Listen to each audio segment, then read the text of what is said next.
ശബരിനാഥൻ 4-ാം ഊഴം തേടിയാണ് ശശി തരൂർ എത്തുന്നത്.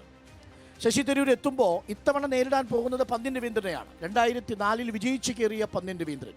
അപ്പോൾ പന്ന്യൻ രവീന്ദ്രൻ ഈ മണ്ഡലത്തിൽ എല്ലാവർക്കും പരിചിതനാണ്.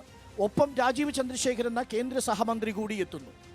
മോദിക്ക് അനുകൂലമായ തരംഗമുണ്ട് എന്നതാണ് BJPയുടെ പ്രചരണം. എങ്ങനെയാണ് ഈ ഘട്ടത്തിൽ ശശി തരൂരിന് 4-ാം ഊഴം ഉറപ്പിക്കാനാവുക? എന്തുകൊണ്ട്?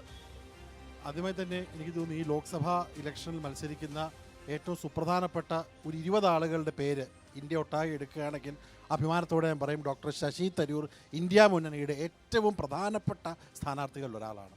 ഡോക്ടർ ശശി തരൂർ 2009 MP ആയി. കഴിഞ്ഞ 3 ടേമുകൾ 15 വർഷമായി കൃത്യമായിട്ടുള്ള രാഷ്ട്രീയം പറഞ്ഞുകൊണ്ടും കൃത്യമായിട്ടുള്ള വികസന പ്രവർത്തനങ്ങൾ നടത്തിയിട്ടുണ്ടും ജനങ്ങളോടൊപ്പം നിന്നുകൊണ്ടും ധാരാളം കാര്യങ്ങൾ ചെയ്തുകൊണ്ട് ഇന്ന് തിരുവനന്തപുരം നഗരത്തിന് അത്യന്താപേക്ഷിതമായിട്ടുള്ള ഒരു ഫാക്ടറായി ഡോക്ടർ തരൂരിന് മാറാൻ കഴിഞ്ഞിട്ടുണ്ട്. അദ്ദേഹം ചെയ്തിട്ടുള്ള വികസന പ്രവർത്തനങ്ങൾ ജനങ്ങൾ കണ്ടിട്ടുണ്ട്.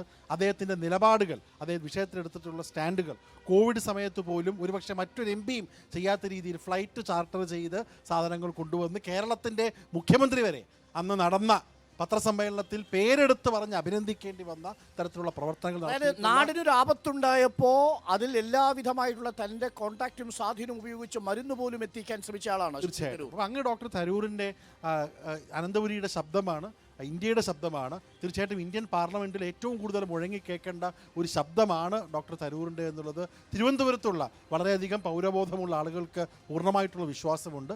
കഴിഞ്ഞ തവണ ലഭിച്ചതിനേക്കാളും ഒരു മികച്ച ഭൂരിപക്ഷത്തിൽ UDFൻ്റെ ഇന്ത്യ മുന്നണിയുടെ സ്ഥാനാർത്ഥി 1 ലക്ഷത്തിനടുത്ത വോട്ടിന്റെ ഭൂരിപക്ഷത്തിലാണ് കഴിഞ്ഞ തവണ ശശി തരൂർ പോയത്. ഭൂരിപക്ഷം വർദ്ധിക്കുമെന്നാണ് പറയുന്നത് ശബരിനാഥ്.